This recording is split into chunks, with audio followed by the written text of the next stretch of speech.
जय हिंद एवरीवन, मैं साहिल कुमार आप सबका डिफेंस में वेलकम करता हूं। सो फाइनली काफी दिनों बाद आज यूट्यूब पे आना हो गया। सो यस, आप लोग मिस कर रहे थे आपके टेक्स्ट साहिल भैया, कहाँ चले गए आप, एक महीने से गायब हो। ट्रस्ट मी, ये इंतजार तुम्हारा वर्थ इट होगा।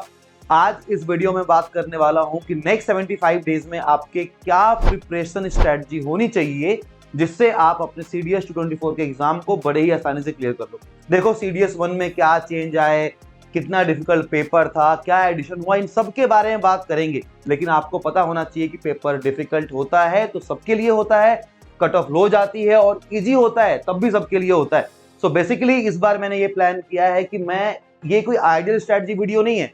देखो, सबसे पहली चीज, इस पर्टिकुलर वीडियो के बाद मैं चाहता हूं कि तुम लोग साथ में पढ़ रहे होगे, हर एक दिन तुम क्या पढ़ोगे, कैसे पढ़ोगे, वो सब कुछ आपको मैं बताऊंगा।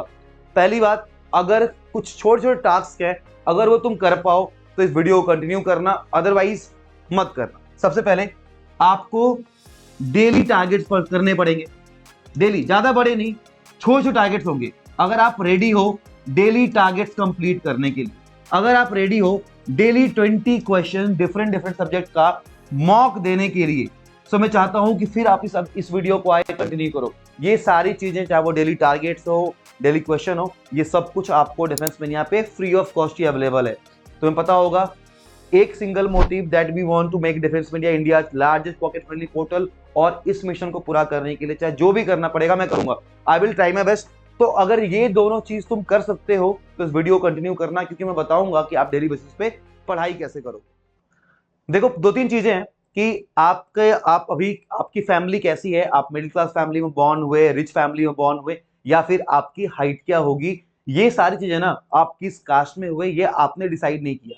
ये बाय बर्थ आपको मिला, जो जेनेटिक्स होती है हमारी, राइट। लेकिन आपका वेट कितना है ये कौन डिसाइड करेगा, आप इंटेलिजेंट कितने हो ये कौन डिसाइड करेगा, आप पढ़ाई में कैसे हो, क्या आप टॉप रैंकर हो, क्या आप बैक बेंचर हो, या फिर आप एक 10 लोगों के ग्रुप में सबसे कमजोर इंसान हो या सबसे इंटेलिजेंट इंसान हो, आपकी स्ट्रेंथ कितनी है, आप कितना दौड़ पाते हो।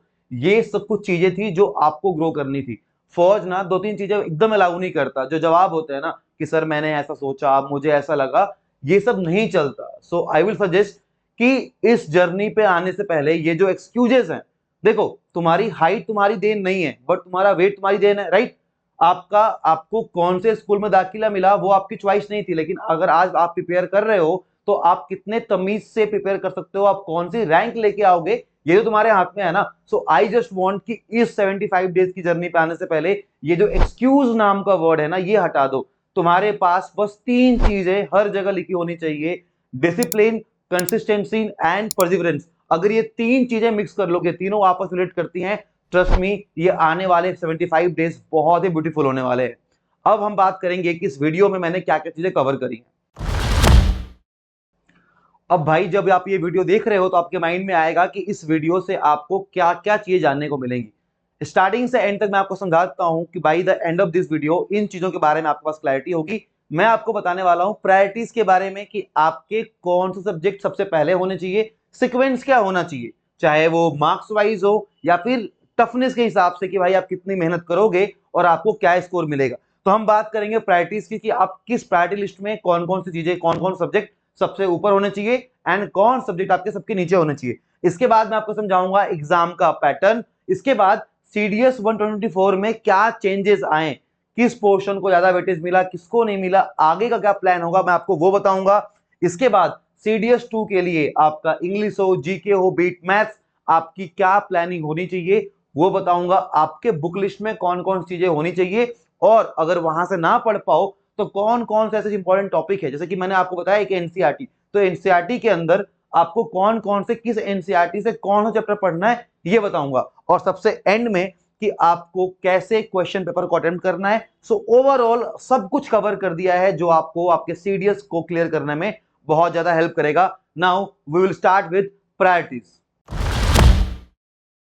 तो भैया, अपनी प्रायोरिटी लिस्ट जो है वो बना लो, चाहो तो इस फ्रेम का स्क्रीनशॉट लेके दीवार पे चिपका लो, मेरी फोटो ले लेना, और ध्यान रखना कि प्रायोरिटी लिस्ट में आपकी क्या क्या चीजें होनी चाहिए।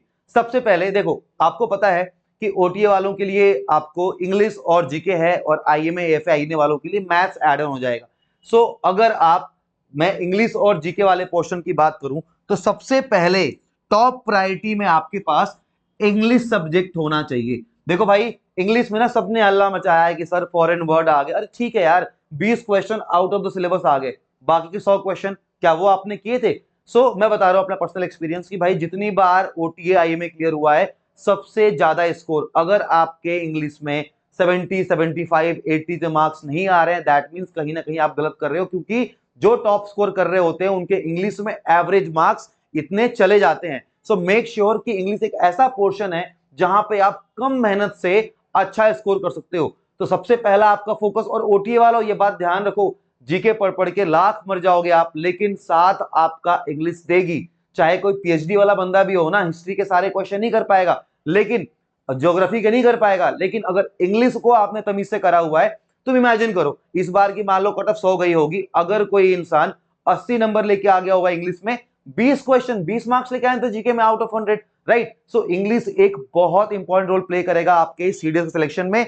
इसके बाद आपके पास आएगा साइंस का पोर्शन। अब आप बोलोगे साहिल भैया सीडीएस 1 में तो साइंस आया ही नहीं। देखो, इतिहास ना अपने आप को दोहराता है। सेम पेपर का पैटर्न एक बार 2018 में आया था, और बीच में भी जब अपना इंडिविजुअल कट ऑफ को 15% पे लेके चले गए थे यूपीएससी वाले।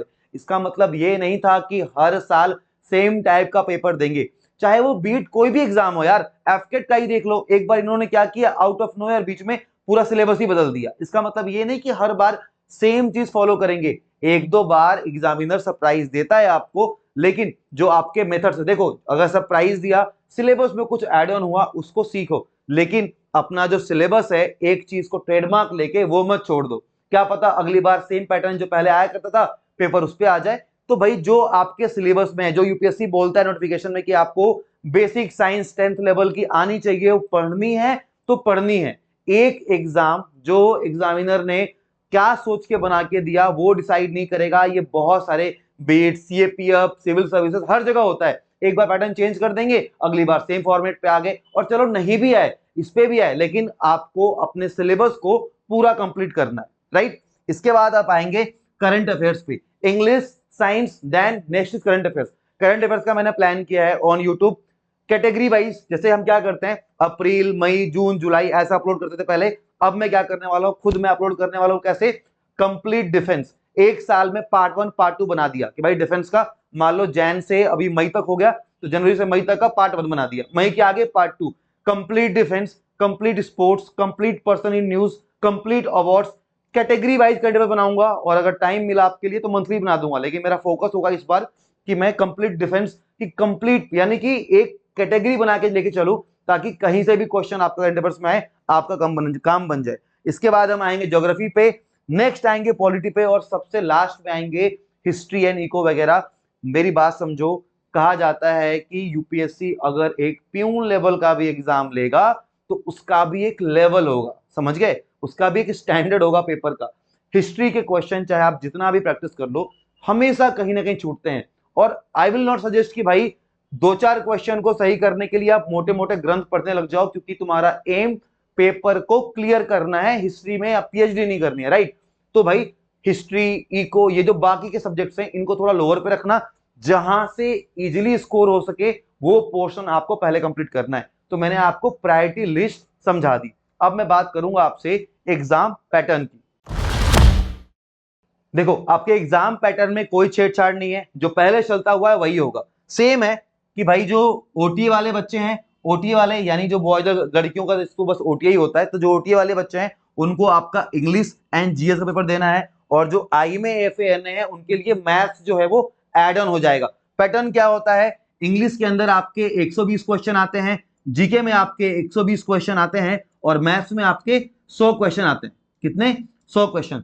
तीनों की खास बात बस इतनी सी है कि आपको हर सब्जेक्ट में इंडिविजुअली पास करना होता है, और ये अराउंड आपका 20% होता है। यानी कि आपको इंग्लिश सब्जेक्ट को अगर पास करना है तो आप 20% मार्क्स लेके आओ। ऐसा नहीं कि आप जीके में 120 में 120 ले आओ और इंग्लिश में 4 नंबर लेके आ गए तो आप फेल हो जाओगे।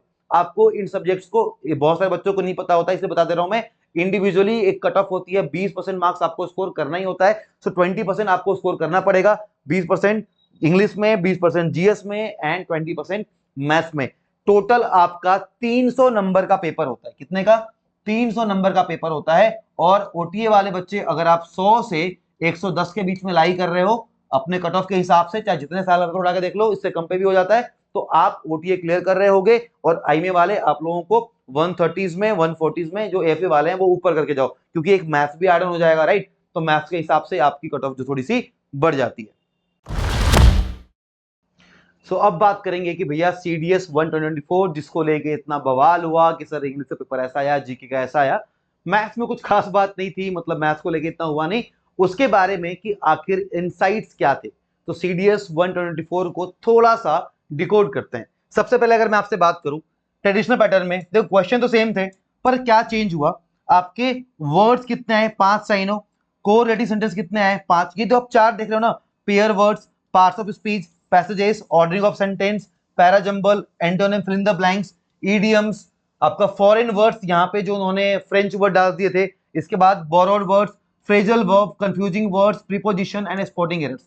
मतलब कि ये जो सिलेबस में एड ऑन है, ये चार्ट बनाया हुआ है, देखो 10 मार्क का ये है, जहां आपको दिख रहा होगा ना, ये वाला पार्ट जो आपको दिख रहा होगा कि भैया ये पेयर्ड वर्ड जो थे वो 10 आए, या फिर पैसेजेस आपके 10 के 10 क्वेश्चन आए, तो ये आप इस चार्ट को देख के वेरीफाई कर सकते हो। अगर यहाँ पे विजिबल होगा तो ठीक है, अदरवाइज इस चीज को मैं स्क्रीन पे अभी आपको इमेज लगवा दूंगा ताकि समझ में आ जाए। तो ये पोर्शन, ये जो सिलेबस आपको शो हो रहा है, ये आपका एग्जाम में मेजर पोर्शन आया। मैं बात करूंगा, अब एक बार देखते हैं कि जीके में इन लोगों ने क्या चेंज किए।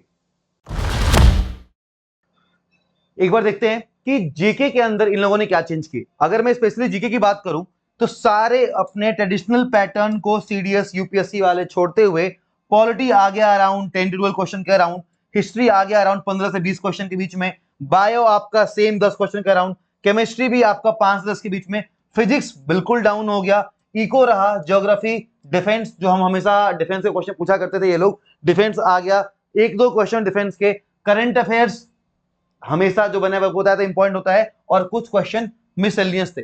तो ये पोर्शन, ये जो आपको चार्ट दिख रहा होगा, आपको अंदाजा लगेगा, देखो ना ये ना लमसम है, एक एक क्वेश्चन को सॉर्ट करा हुआ है, बट इसे लमसम वाला कि भाई ठीक है इतने अराउंड 15 से 16-17 क्वेश्चन बने थे आपके हिस्ट्री वाले, और हिस्ट्री में भी ना एकदम टफ क्वेश्चन थे जो कि आपके ट्रेडिशनल एनसीईआरटी से नहीं होते। इसका मतलब ये नहीं कि तुम अब ग्रंथ ही पढ़ने लग जाओ। क्या होगा, एक आइडियल बुक लिस्ट क्या होती है और कैसे आपको प्रिपेयर करना है, ये सब कुछ 1 by 1 मैं आपको समझा दूंगा। अभी तक तुम्हें प्रायोरिटी का समझ में आ गया, अभी तक आपको ये समझ में आ गया कि सीडीएस 124 के पेपर का पैटर्न क्या था, कौन से पोर्शन से कितने क्वेश्चन आए थे। एक रिक्वेस्ट है, मैथ्स जो मैथ्स वाला पोर्शन है उसकी ना एक डिटेल यहाँ पे तो बताऊंगा, उसकी एक डिटेल वीडियो ही बनाऊंगा मैथ्स की, क्योंकि ना वो एक अलग सा पूरा सेगमेंट है, वो आपका ज्यादा टाइम लेके जाएगा। अब हम बेसिकली अब जो जानेंगे कि जब सीडीएस आने वाला है नेक्स्ट 75 डेज में एग्जैक्टली आपको क्या क्या चीजें पढ़नी है और कैसे पढ़नी है।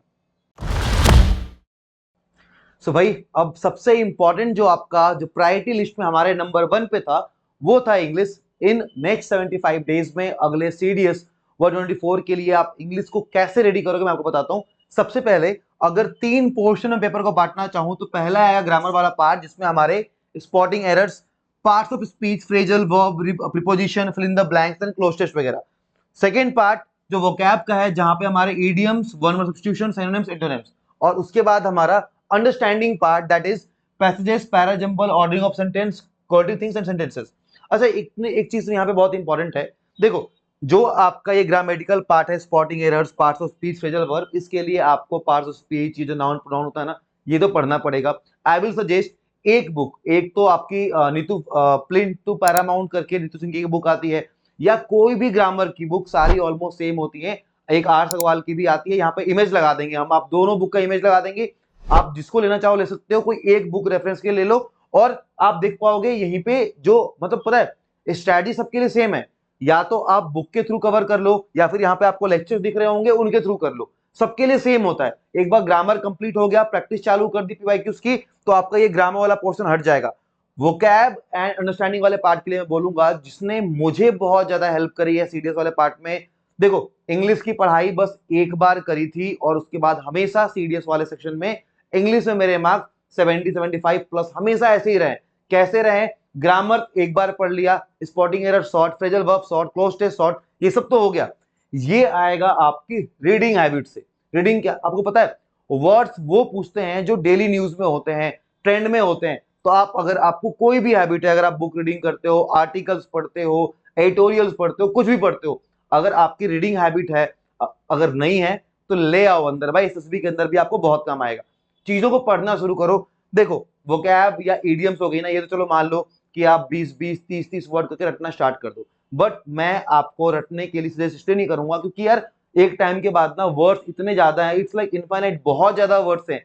डे टू डे लाइफ में जो वर्ड्स आ रहे हैं, न्यूज़पेपर में जो आ रहे हैं, आप इंग्लिश मूवी देख लो, बहुत सारी चीजें हो सकती हैं, आप वेब सीरीज देखते हो, आप ना मतलब इंग्लिश को अंदर जहन में लेके आओ, तो तुम्हारी अंडरस्टैंडिंग वाली जो पार्ट है ना वोकैब की, ये सही हो जाएगी। अब इसमें भी ना, अगर एक चीज मैं आपको समझाऊं, कितने वर्ड्स पूछ लेगा सीरीज, कितने पूछ लेगा, 20 पूछ लेगा भाई। आपके पास टोटल 120 क्वेश्चन होते हैं, 120 क्वेश्चन, आपको 120 में से आपको बस ये 100 नंबर के पेपर में आपको 70 नंबर लेके आना है, यानी कुछ पोर्शन आपको छोड़ना भी है। तो इन केस कहीं पे ऐसा लग रहा है, देखो एडीएम्स वगैरह की सीट मिल जाएगी, अगर आप लोग बताओगे कमेंट में मुझे बताना। तो डेली टारगेट्स के अंदर मैं आपको वर्ड्स भी जो इंपॉर्टेंट वाले होते हैं, क्योंकि मेरी आदत न्यूज़पेपर पढ़ने की, तो जो इंपॉर्टेंट वर्ड्स दिखेंगे मैं आपको डाल सकता हूँ, वहां पे भेज सकता हूँ। पर आप जो बुक भी लेके आओगे नीतू मैम वाली, जो यहाँ पे आपको सिंपल मैन दिखाई थी, वहां से भी आपका काम बड़े प्यार से हो जाएगा। बस स्टार्टिंग से लेके एंड तक रूल्स जो आप पढ़ते हो ग्रामर के, यूट्यूब के ऊपर वीडियो लेके आएंगे, वहां से आपका काम हो जाएगा। बहुत सारी चीजें हम कर सकते हैं, बस आपका मेजर फोकस ग्रामर और ये जो आपका रीडिंग पार्ट है, इन दोनों पे होना चाहिए। इंग्लिश पे जोर लगा के रखना है, लास्ट तक इंग्लिश को ढीला नहीं छोड़ना है, आपका यहां से अच्छा स्कोर आएगा। चलो इसमें ना एक चीज और है, जैसे मान लो यहाँ पे ये आपका ऑर्डरिंग ऑफ सेंटेंस, ठीक है, और रिलेशन वाला है या फिर पैरा जंबल्स है। जो एबीसीडी का सेंटेंस होता है ना, मुझे ऐसा लगता है कि ये जो डेली डेली टारगेट्स यहाँ पे आपको दिख रहा होगा कि आपको डेली टारगेट्स कैसे मिलेंगे, तो मैंने एक प्लान किया है, आप बताना कि आपके लिए कितना रिलेटेबल होगा। एक काम करेंगे, देखो ग्रामर की वीडियोस लेके आएंगे, राइट, वर्ड्स तो आपको मिल जाएंगे डेली टारगेट्स के बेसिस पे, या फिर मॉक्स के अंदर वर्ड डाल देंगे। इस वाले अंडरस्टैंडिंग वाले पोर्शन के लिए जब भी कोई न्यूज़पेपर का कोई आर्टिकल होगा, यहाँ पे टेलीग्राम शो हो रहा होगा, मैं वहां पे शेयर कर दिया करूंगा मार्क करके कि भाई देखो ये वर्ड इंपॉर्टेंट है, यहां से चीज हो जाएगी। और आपको कुछ नहीं करना है, आपकी रीडिंग हैबिट जितनी बढ़ेगी, सेंटेंस फॉर्मेशन की, कौन सेंटेंस पहले आ रहा है, कौन सा वर्ड इंपॉर्टेंट है, ये चीजें बढ़ती चली जाएंगी, मतलब आपकी सही होते चली जाएंगी। थोड़ा टाइम लगेगा, बट एक बार आपके हैबिट में आ गई ये लैंग्वेज, उसके बाद आपके लिए सब सॉर्टेड है। चाहे न्यूज देखना चालू करो, देखो बात ये है ना कि इट्स ऑल अबाउट लाइफ, बस पेपर नहीं है ना। एसएसबी के अंदर जाओगे, अगर तुम न्यूज देख रहे हो इंग्लिश में, तुम्हारी स्पीकिंग स्किल्स बढ़ जाएंगी। इतने सारे एस्पिरेंट मिलते हैं ना, मैं सच्ची बता रहा हूं, अगर एक इंट्रो देने के लिए बोल दे उनको खुद का, या फिर ये बोल दूं मैं, आप इतने लोगों में अगर ये बोल दो ना, कुछ मत करो, घर में जाओ एक मिरर के सामने 3 minute Indian air force, Indian army, किसी के बारे में बोल के देखो, आप में से 10 में से 8 लोग 3 मिनट नहीं बोल पाएंगे। ये सच्चाई है। सच्चाई इसलिए है क्योंकि भाई हम ना कोशिश नहीं करते हैं, एफर्ट नहीं मारते हैं, और तुम अभी ऐसे नहीं हो। एक टाइम पे मुझे भी किसने ये बात बोली थी कि एक काम कर, 3 मिनट बोल दे, जब मैं स्टार्टिंग में प्रिपेयर कर रहा था, और मेरी हालत खराब हो गई थी। बीइंग फ्रॉम हिंदी मीडियम का था, मैं बिहार बोर्ड से, मतलब 10th 12th किया हुआ लड़का अचानक से प्रिपेयर करने के लिए जा रहा है और उसे इंग्लिश बुलवा लो, नहीं होती है। बट द मोमेंट, एक बार वो वीकनेस थी, आज ये स्ट्रेंथ है, समझ गए ना। तो भाई जो आपकी वीकनेस है उसको स्ट्रेंथ बनाओ, रीडिंग हैबिट में घुसाओ, आपका काम बन जाएगा। सो ये पोर्शन भी हम आपके डेली टारगेट्स में कवर कर सकते हैं।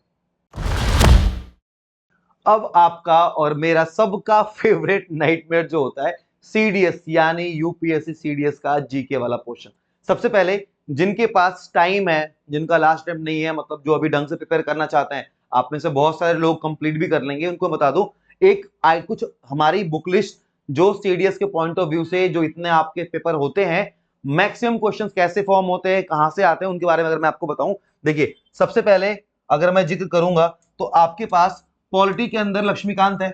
भाई लक्ष्मीकांत तो पता है, बाप ऑफ ऑल बुक्स, लेकिन ध्यान रखिएगा लक्ष्मीकांत, एनसीईआरटी में थोड़ा कंफ्यूज हो गए, लक्ष्मीकांत से कुछ रेलेवेंट टॉपिक्स, बाकी आप एनसीईआरटी फॉलो कर लो, ठीक है। लक्ष्मीकांत ज्योग्राफी के लिए आई कैन बेट 11th और 12th की geography will be more than sufficient. अगर इसको कंप्लीट कर लिया तो भाई तुम्हारा काम, मतलब एक सीडीएस के पॉइंट ऑफ व्यू से बता रहा हूं कि सीडीएस का जो लेवल आता है आपका काम बन जाएगा। इसके अलावा साइंस, भाई 9th 10th की एनसीईआरटी उठा लो, लूसेंट अगर आपके पास कोई बुक है साइंस सेक्शन का, अगर आपके पास पाथ फाइंडर है तो पाथ फाइंडर की भी साइंस जो है सीडीएस में बहुत हाई लेवल नहीं आती है, बेसिक साइंस होती है, आपका काम यहां से बन जाएगा। हिस्ट्री की बात करूं, स्पेक्ट्रम फॉलो कर सकते हो, या फिर themes of Indian history 12th, ये जो हमारा मॉडर्न हिस्ट्री या जो गांधीयन एरा वाला पार्ट है उसे फोकस करो। आप एंशिएंट को अवॉइड कर सकते हो क्योंकि एंशिएंट में क्वेश्चन यूपीएससी वाले ऐसे खोज के निकालते हैं कि भाई चाहे जितना जान लगा लो नहीं होगा। ये ट्रेडिशनल मेथड बता रहा हूं, इसके बाद आप इन जगह से, इन सोर्सेज से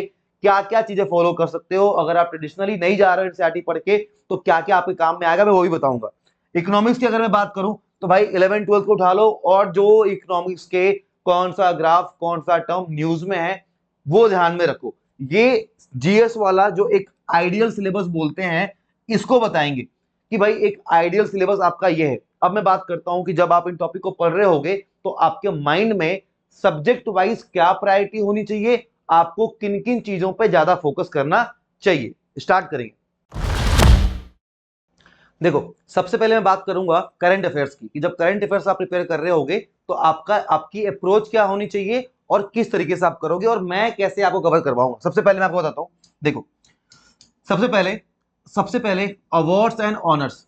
अब ना होता यह है कि मान लो आपका पेपर अभी हो गया अप्रैल में, राइट, तो हम क्या करेंगे अप्रैल से लेके सितंबर तक कोशिश होगी जनवरी से कवर करने की, लेकिन 3 मंथ में अगर कुछ ज्यादा नहीं भी है तो मान लो एक काम करते हैं जन से लेके सितंबर तक 9 महीने का मैं उठाता हूं क्या भाई कितने अवार्ड्स एंड ऑनर्स किसको किसको मिले हैं इनके बारे में डिटेल में। Sports and defence, science and tech, first year news, summits कौन कौन से हुए हैं, कौन कौन से इंपॉर्टेंट फेस्टिवल्स आए, स्कीम्स ऑपरेशंस कौन कौन से थे और कौन कौन से प्रेसेस न्यूज में थे। मतलब कि यही प्लान करूंगा मैं, जैन टू सितंबर एक वीडियो आएगी, ठीक है, पार्ट में आएगी। मान लो कि मुझे पढ़ाना है complete sports Jan to September for CDS, तो क्या करूंगा पार्ट 1 पार्ट 2, एक जैन से लेके अप्रैल तक का और बाकी अप्रैल से सितंबर, मतलब अप्रैल से सितंबर तक। तो आप भी अपने करंट अफेयर के जो नोट्स होंगे उनको इस तरीके से बनाइएगा, बेशक आपको 9 कॉपियां लेनी पड़े। देखो होता क्या है मंथली करंट अफेयर्स ही बनाएंगे वो रिवीजन के पर्पज से इसलिए काम आता है क्योंकि कहीं ना कहीं ऐसा लगता है कि हौच पौच हो रहा है, लेकिन आप जब चीजों को कैटेगरी वाइज लेके चलोगे तो आपका काम थोड़ा सा आसान हो जाएगा। सो अब आते हैं आपके प्रायोरिटी के सबसे पहले साइंस वाले सेगमेंट। करंट अफेयर्स के बाद साइंस करना है तो साइंस में क्या क्या चीजें इंपॉर्टेंट है, सबसे पहले फोकस कहां जाना चाहिए। मैंने बताया था कि बेसिक साइंस 10th तक की आती है, इसके अलावा लूसेंट या पाथ फाइंडर तुम्हारे पास कोई भी XYZ बुक होगी, घर में छोटे बच्चे होंगे उनका छीन के पढ़ लेना, बट उनमें भी सबसे पहले आपका माइंड कहां पे होना चाहिए। इसके आगे भी जब पॉलिटी बताऊंगा ना तो वही बताऊंगा कि कौन से टॉपिक आपके मेन है और उसके अलावा आपके सिलेबस में क्या क्या है, ताकि आपके पास कम टाइम हो आप तब भी प्रिपेयर कर लो और एक्स्ट्रा है तो भाई तुम तो किंग आदमी हो कर ही लोगे, राइट। तो देखिए सबसे पहले फिजिक्स में आपका फोकस होना चाहिए लॉज ऑफ मोशन पे। आई होप तुम लोगों को पता होंगे न्यूटन के 1 2 3 लॉ।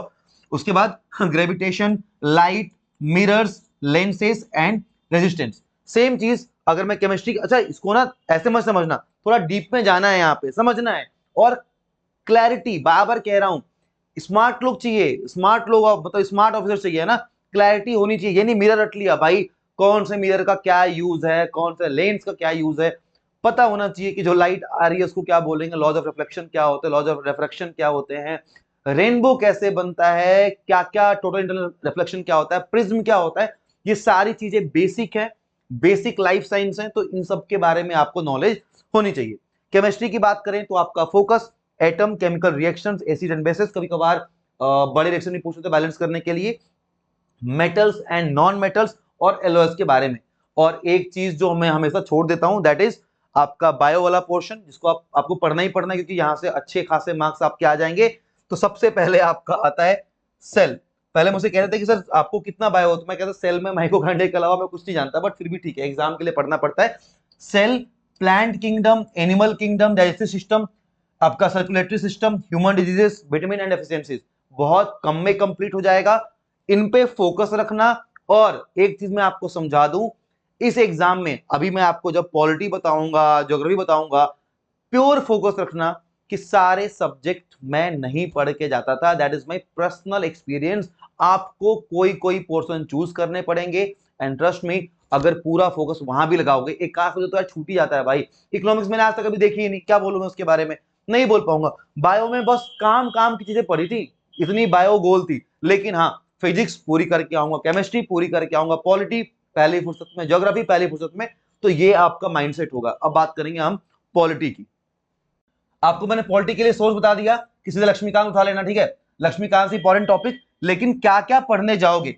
एक साइड में आपको दिख रहा होगा सिलेबस डिटेल में, और एक साइड में कि सबसे पहले आपको अपने अंदर मतलब सबसे पहले ये कंप्लीट करना है। क्या करोगे, schedules important, fundamental rights, fundamental duties, DPSP, president and parliament, ये वो टॉपिक है जो आपके प्रायोरिटी लिस्ट में टॉप पे होने चाहिए। देखो ये इसके बारे में डिटेल में पार्लियामेंट एंड इंडियन जुडिशरी है, ये सब डिटेल में जाओगे, लेकिन ये जो 5 आपको दिख रहे हैं यहाँ पे, 3 3 6 दिख रहे हैं, ये आपके टॉप प्रायोरिटी में होने चाहिए, क्योंकि आज पर योर सीडीएस एग्जाम जितने भी आपके क्वेश्चंस हैं पॉलिटी के अंदर इन टॉपिक से ज्यादातर आए हुए हैं। इसके अगर आगे बात करें, आप यहाँ पे देखोगे थोड़ा डिटेल में भी कवर किया हुआ है कि ये तो आपने देख लिया, ठीक है। इसके अलावा हमारी बात जब यूनियन एंड स्टेट एग्जीक्यूटिव की होगी, या फिर कॉन्स्टिट्यूशनल कौन सी बॉडीज है, नॉन कॉन्स्टिट्यूशनल कौन सी बॉडीज हैं, इनके बारे में जानेंगे। इसीलिए दोनों को मेंशन किया है ताकि इनको प्रायोरिटी पे रखना और इस साइड में बाद में आना। अगर ये पढ़ लेते हो, टाइम बचता है, तो इस साइड में जाओ। सेम गोज विथ जब बात करेंगे हम आपके ज्योग्राफी की। देखिए ज्योग्राफी में सबसे पहले आपका फोकस कहां जाएगा, अर्थ, ओशियन करेंट्स, वर्ल्ड मैप में। देखो ड्रॉ करने की बात होती है, यूपीएससी जो है ना वो क्वेश्चन इस तरीके से पूछता है, एक मिनट भाई इतनी गर्मी है, क्वेश्चन इस तरीके से पूछता है कि अरेंज कर दो कौन कौन से डेजर्ट है, राइट, कौन कौन से माउंटेन्स है, ईस्ट टू वेस्ट अरेंज कर दो। तो आप जब भी मैप इसमें ना आपका, मैंने क्या कहा था कि हमेशा उन्हें क्या चाहिए, स्मार्ट लोग चाहिए। तो आपके माइंड में मैप जो है वो फीड होना चाहिए कि भाई अगर ये हमारे पासेस है तो पासेस किस सीक्वेंस में है, राइट, नॉर्थ साइड में पासेस का सीक्वेंस क्या है, किस सीक्वेंस में माउंटेन्स हमारी है। एक बार रिवर्स का पूछ लिया था यार कि अगर अगर हमें नॉर्थ से साउथ रिवर को अरेंज करना हो तो कौन कौन सा सीक्वेंस आएगा, सबसे पहले कौन आएगी, सेकंड पे कौन आएगा, थर्ड पे, फोर्थ पे, ऐसे करके। तो ये याद रखना है आपको। एटमोस्फियर, उसके components, cloud, types of cloud, drainage system and cloud. अच्छा इसके अंदर आपको डिटेल में कहां घुसना है, मान लो कि ओरिजिन ऑफ अर्थ बता दिया, इंटीरियर ऑफ अर्थ बता दिया। अब सिलेबस तो बहुत ज्यादा है, लेकिन कम टाइम में अगर मैक्सिमम प्रिपेयर करना है, अच्छा स्कोर करना है, तो आपका फोकस कहां जाएगा, इस पार्ट पे जाएगा। Take a screenshot, complete these topics, इसके बाद टाइम रहता है इस पे भी आ जाओ, ठीक है। चलिए इसके बाद और आएंगे, सेम यहां पे भी वही मेंशन किए हुए हैं, और एक्स्ट्रा में बस ना इन्हीं टॉपिक को सब पार्ट में एक्सपेंड कर दिया है। तो यहाँ पे टाइम वेस्ट नहीं करेंगे, आपको साफ साफ दिख रहा होगा, या फिर आप स्क्रीन लगा ले, मतलब वो कर लेना, क्या बोलते हैं, इमेज लगा देंगे, आपको दिख जाएगा, ताकि आप स्क्रीनशॉट लेके अपने नोट्स बना लो कि ये एग्जैक्टली यूपीएससी के सिलेबस में क्या क्या पोर्शन है, कहां कहां पे आपको फोकस करना चाहिए, ठीक है। अब बात करेंगे आपके हिस्ट्री की। हिस्ट्री में थोड़ा सा भी अगर टच करना है तुम्हें तो ये तो बहुत बड़ी चीज हो जाएगी, बट कहां पे आ सकते हो, बुद्धिज्म, जैनिज्म, ये दो पोर्शन, इनके जो भी इनका ज्ञान था, या भी जो तीर्थंकर कहे जाते थे, इनकी फैमिली के बारे में जो इनकी लर्निंग्स थी, ये सारी चीजें जो बुक्स आई हैं इस टाइम पे, जो इनके काउंसिल्स हुए हैं, ये सारी चीजें। दूसरा ब्रिटिश वॉर, और अभी अभी ये बोला जाता है कि मॉडर्न इंडिया का जितना भी पार्ट है, एक बार गांधी नेरा को हटा भी दे तो मॉडर्न इंडिया का जितना ही पार्ट है 1498 से 1947, जो इंपॉर्टेंट एक्ट्स आए हैं, हमारी लड़ाइयां हुई हैं, सब तुम्हारे माइंड में फिक्स होनी चाहिए। नेशनल मूवमेंट उसी में आ गया, ट्रीटीज एंड कौन कौन से फॉरेन ट्रेवलर्स आए, उन्होंने इंडिया के बारे में क्या क्या बोला। अगर मैं इसी को थोड़ा डिटेल में घुसाऊं, देखो यहाँ पे क्या लिखा है मैंने, यहाँ पे आ गया आपका ये वॉर वाला, ब्रिटिश वॉर। अब यहाँ पे क्या आएगा, Carnatic war, battle of Panipat, battle of Tarain, आ गया ना। Same national movement, Indian National Congress and its session, कहां कहां पे हुए, क्या क्या चीजें हुई। तो क्या किया मैंने, दो पार्ट में बांटा हुआ है कि आप एक पोर्शन पहले कंप्लीट करोगे, उसके बाद थोड़ा सा इन टॉपिक के सब टॉपिक को देख के आ जाओगे। अब गांधी के बारे में बात हो रही है तो भैया गांधी इरविन पैक्ट भी आ जाएगा, कब हुआ था, राइट। उसके बाद जो हमारा पूना पैक्ट हुआ था वो कब, मतलब सब कुछ आएगा डिटेल में। बट आई विल सजेस्ट जो आपको प्रायोरिटी का सीक्वेंस बताया है, आप उसी प्रायोरिटी पे चलते रहोगे, ठीक है। हिस्ट्री भी कर ली हमने, अब आते हैं थोड़ा सा इकोनॉमी पे। भैया इकोनॉमी के अंदर सिंपल सी बात है, बहुत ज्यादा ना घुस के अगर तुम जाओ, जीडीपी पढ़ो, बैंक्स पढ़ो, इकोनॉमिक्स कर्व्स पढ़ो, और जो न्यूज में इकोनॉमी के टर्म है उनके बारे में जानो। इसके लिए स्पेशली देखो, बुक तो मैंने बता दी थी, स्पेशली कुछ वीडियोस लेके आएंगे यूट्यूब पे आपके सीडीएस से पहले, जिससे आपका इकोनॉमिक वाला काम जो हो जाएगा, ठीक है। हमारा एम क्या है, एम ये है इंग्लिश में मैक्सिमम स्कोर करना, और जीके वाले पोर्शन को पास करके, मतलब अगर तुम्हारे 35-40 नंबर बन रहे हैं ना, आप टॉपर हो, फिर तो आप अपने आप को टॉपर ही समझो, इतने भी अगर आपने कर लिए तो। इसके बाद हमारा आता है, ठीक है, सो दिस इज अबाउट आपका जीके वाला पोर्शन। साइंस का मैंने आपको बता दिया, बेसिक साइंस जो थी, राइट। इसके अलावा जो आपका फिजिक्स, केमिस्ट्री एंड बायो वाला पोर्शन है, मतलब मैं चाहता हूं कि इन पे अलग अलग से भी वीडियो बने साइंस वाले पोर्शन को लेके कि भाई किसमें क्या, कहाँ पे ज्यादा फोकस करना है, फिजिक्स पे कहाँ करना है, केमिस्ट्री पे कहाँ करना है। बाकी साइंस ओवरऑल मिक्स्ड है, कुछ भी इंपॉर्टेंट नहीं, जैसे कि आपको बताया था 9th-10th वाला आपने उठा लिया। इसके अलावा जो इंपॉर्टेंट चैप्टर्स है 11th-12th के, वहां से कुछ ले लिए, लूसेंट का साइंस वाला पोर्शन पढ़ लिया, तो आपके जीके वाला काम जो है वो हो सकता है। अब सबसे बड़ी बात है कि जब आप इन पेपर को सॉल्व कर रहे होगे तो आपको ध्यान में किन किन बातों को रखना है। तो हमने अभी तक इंग्लिश का समझ लिया, जीके का पोर्शन समझ लिया कि भाई करंट अफेयर्स में क्या करोगे, पॉलिटी, ज्योग्राफी और बाकी सारी चीजें, साइंस तक, फिजिक्स, केमिस्ट्री, बायो में आपको क्या क्या इंपॉर्टेंट पढ़ना है और डिटेल में कौन सी चीज थी, ये चीज आपको समझ में आ गई। अब मैं आपको बताता हूं कि जब पेपर को, मतलब जीके वाले पोर्शन में ओवरऑल सारा ज्ञान लेने के बाद क्या तुम्हें काम में आना चाहिए। देखो, जब भी आप पढ़ रहे होगे आपका फोकस कहां होना चाहिए, अगेन क्लैरिटी ऑफ कॉन्सेप्ट, कि भाई जो दिमाग में गया है, अगर लाइट चैप्टर पढ़ी है तो इंसिडेंट रे, रिफ्लेक्टेड रे, ये सब कुछ दिमाग में क्लियर हो, पता होना चाहिए कॉनकेव मिरर किस टाइप का होता है, खुद को इमेजिन होना चाहिए कि इमेज कितनी लार्ज बनाता है, कॉन्वेक्स लेंस क्या होता है, ये पता होना चाहिए प्रैक्टिकल के लिए, ठीक है। उसके बाद जीके वाले पोर्शन में आप रिस्क लोगे, लेकिन ऐसा मत करना कि एकदम ब्लाइंड गेस मारना। क्या ब्लाइंड गेस नहीं, 120 क्वेश्चन आते हैं, आप रिस्क ले सकते हो कुछ क्वेश्चन में, लेकिन ब्लाइंड गेस नहीं चाहिए। अगर आप ये पोर्शन इतनी नॉलेज लेने के बाद कर लोगे, मैं बता रहा हूं तुम्हारे 35-40 नंबर कोई नहीं रोकेगा। ट्रेडिशनल बुक लिस्ट मिल गई आपको, एक्स्ट्रा सिलेबस क्या पढ़ना होता है वो मिल गया, इंपॉर्टेंट क्या पढ़ना है वो मिल गया, इंग्लिश समझा दिया। आई विल सजेस्ट कि मैथ्स के लिए एक डिटेल्ड वीडियो और बना दूंगा, ठीक है। अब क्वेश्चन पेपर को अटेम्प्ट कैसे करना है, कैसे जाओगे, इस बारे में भी मैं आपको अभी बात करूंगा। तो भाई सारी बातें हो गई आपकी, अब जान लेते हैं कि इतना सब कुछ पढ़ लिया, 75 हार्ड फॉलो कर लिया, सब कुछ कर लिया, अब एग्जाम में कैसे चीजों को ठीक करोगे, या फिर जब आप मॉक भी देते हो तो कैसे परफॉर्म करने वाले हो। सबसे पहले फाइंड द इजी क्वेश्चन।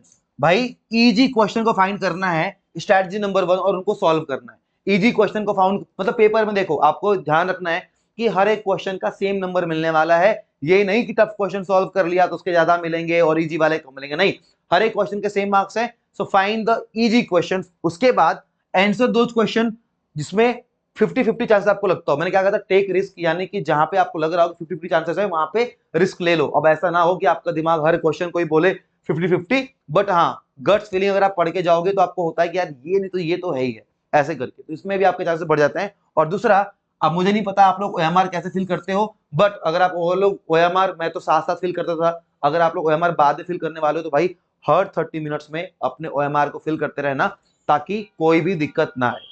यहाँ पे आई होप कि सारी चीजें कवर्ड हो गई हैं आपकी, एंड आई विल रिक्वेस्ट कि जहां पे जो पोर्शन में आपको अच्छा लगा या फिर कुछ भी आपका फीडबैक हो वो प्लीज आप कमेंट में बताना। और एक चीज, टेलीग्राम पे 5 जून से हम डेली टारगेट स्टार्ट कर देंगे, टेलीग्राम का लिंक, ग्रुप का नेम सब कुछ दिख रहा होगा, और 5 से आपको free of cost daily target, daily mock, सब कुछ डिफेंस में मिल जाएगा। Thank you so much for watching, and I hope कि कुछ वैल्यू ऐड हुई आपकी प्रिपरेशन में। बाकी मिलते हैं जल्दी नेक्स्ट वीडियो के साथ। Thank you so much all, जय हिंद।